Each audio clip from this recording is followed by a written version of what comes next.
সকলকে স্বাগতম জানাচ্ছি মুক্তাগাছার ইতিহাস মিডিয়া ইউটিউব চ্যানেলে।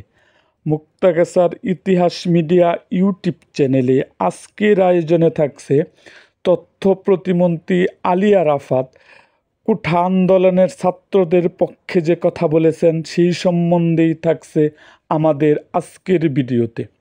তাহলে শুরু করি ভিডিওটা।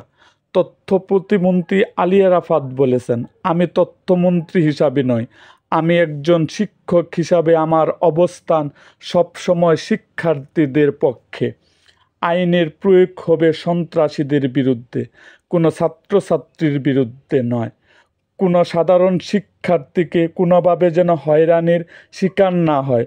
পুলিশ প্রশাসনকে বলতে চাই, যে সকল শিক্ষার্থী আন্দোলন ছিল, স্লোগান দিয়েছে, পানি ডিস্ট্রিবিউটর করেছে, তাদেরকেও যেন কোনোভাবে হয়রানি করা না হয়, তাদের পরিবারকেও যেন নাজেহাল না করা হয়।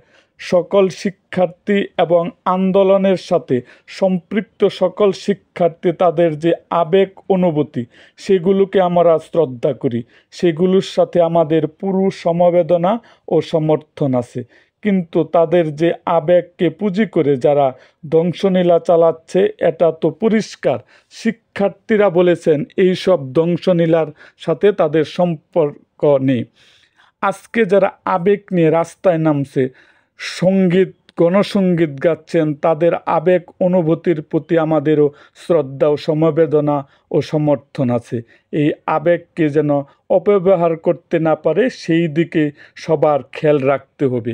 এই ধরনের আরও ভিডিও পেতে এবং রাজনৈতিক অঙ্গনের নানা ঘটনা ও ইতিহাস জানতে আমাদের মুক্তাগাছার ইতিহাস মিডিয়া ইউটিউব চ্যানেলটিকে সাবস্ক্রাইব করুন এবং পাশে থাকা বেল আইকনটি বাজিয়ে দিন।